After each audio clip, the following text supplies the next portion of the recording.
Welcome back to On the Other Hand, and I'm sitting here with some students from the Street Academy and members of Rhymesayers Entertainment. I know last segment I had said something about the breakdancing. I'll leave it alone, but you know, I'm not going to do it. Anyway, this segment we want to get to know you guys. We want to know where you grew up. Dee Dee, where you from? Originally. Twin Cities. St. Paul, Minneapolis. I lived in St. Paul periodically, but from Minneapolis. So where did you guys meet each other? Well, us right here, I mean, we all pretty much grew up here in the city, so. South Minneapolis? Yeah, both Sean and I went to, Slug and I went to Washburn, so, and same with, you know, some of the other members that aren't here. And then some of us got to know each other later, like after we were kind of out doing shows, and, you know, then we met other artists we respected and, you know, had the same kind of vibe, so we just kind of naturally bonded together. But some of us do go back pretty far, like around high school and stuff. So. Some of us do. Including you. Dee Dee had a really good question at the end of the last segment, and I've always wondered how some of these people get their names, their stage names. So Get y'all names. I'd like to hear where Beyond, Stress, and Slug came from. Beyond is basically like in the comic books or whatever, some science fiction stuff. I used to collect a series called Secret Wars 2, and like the antagonist, the main guy of the comic book was called the Beyonder. So I just broke it down as Beyond, you know, like that. He was like my favorite. He's the best, you know. Okay. He's the flyest. Okay. Yeah, exactly. Mine was given, so you know, it just with the natural the natural process that we took, just all the stuff that I took on, it was kind of a given name because that's what I always was, and I'm still constantly stressed out to this day because I'm handling so much of the business stuff and so much of the behind the scenes stuff, and it gets hectic. So, hence stress. Stress. Damn, it's that easy. Mine was given too, basically. It was shortened up from Sluggo, and that was pretty much handed to me. Really? Wait, is that a joke?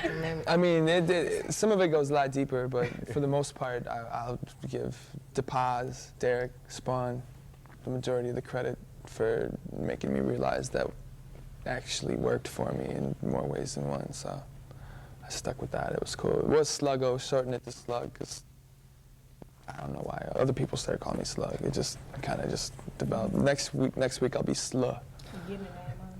And you guys had shortened your name, your group's name, you and... Don't bring that up. Okay. It's all growth. You know, I mean, you figure a lot of that stuff, you know, came from like high school time. Yeah, I mean, so you get older and then you start going, man, that sounds kind of corny, you know. I'm gonna drop that part. Yeah, you know, it's like the maturity, just you as a human being go through kind of the same thing you're about. Everything kind of just grows, so you tend to lose some of that. I never wore no pink sweatsuits though. Okay. I didn't do it. I didn't say it, but now that he brought it up, I have to say the cool Breaking Angels, this guy right here, the Breaking Angels. Hey, anybody who's old enough to remember it, anybody can laugh, but anybody who knows about it can't laugh because we were off the hook. Yeah, We were large. We were large. In our And- pink suits. In your pink suits. With our pink Converse. Let's talk a little bit about lyrics and inspiration and poetry, as I do refer to now I'm losing myself, to the lyrics of hip hop. I like to believe that and I wish it was. I'm losing myself. I consider it poetry because basically that's what it is. If you take it out of the track and put it on paper, it reads like poetry. And I know that Dee Dee and Chaka here are avid hip-hop fans, and I know that they are both aware of your work. And I was just curious, you know, where does the inspiration come from? Are you writing all the time, some of the time? Do you live and breathe this stuff? I know you have other jobs. You say this is stuff we do. Right there, there's a lyric. Okay. Yeah, Can you tell me about that? Yeah, it's writing, that's like, that is living and breathing. It's like, you know, you breathe lyrics, you know, at least at this level, at least what we do, you know, I can't speak for anybody else, but writing right now, you know, I'm writing, you know, that's in my brain. It's like, it's kind of like poetry, but it's like, you know, I like my rhymes kind of like to be an expression of life, you know what I mean? So I kind of get inspiration from other artists, whether outside of hip hop or anywhere, who just express life, you know, like that, basically. Slug. Always writing. Inspired by everything, you know, it just never stops. Your brain never quits. What are you supposed to do? Turn it off.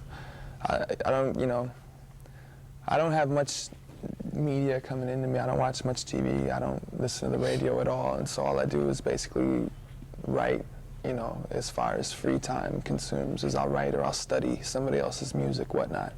But yeah, I mean, as far as inspiration, I guess most of it can be handed to just other artists that I listen to, or just, you know, the normal life that I lead, you know, stuff from day-to-day stuff. You can always find something to think about, therefore write about out of that.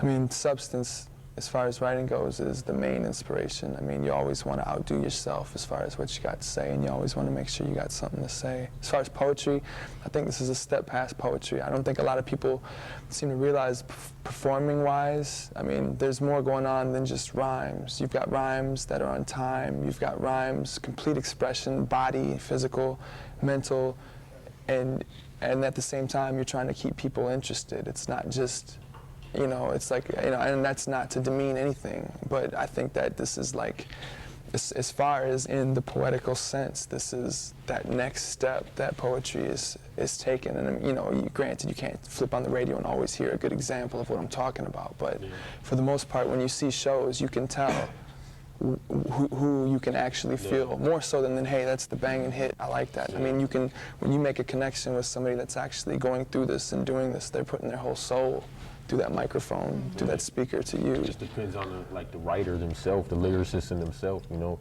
They can bring it a step past anything, you know what I mean, and just make it life. It ain't poetry, it ain't nothing, because it's just like, you know what I mean? It's like, this is it, and it's just, you know, your body, your toes, everything, you feel it in your fingernails. It's just, this is it, you know, this is how it is, just like that. Was, as the lyrics, and we'll talk more about this next segment as well. I have to ask you real quick, were you feeling the lyrics when they got you snoring at the beginning of your CD? Oh, at the beginning? Yeah, that was a funny story. Of the CD they have Beyond snoring in it. I would like to hear the story about that. It is incredibly funny. Okay. But I guess we're going to a break. So when we come back, we'll talk more about that story and some other things, and talk about upcoming gigs that you guys are having. So we'll be back in just a second. Okay. Thanks.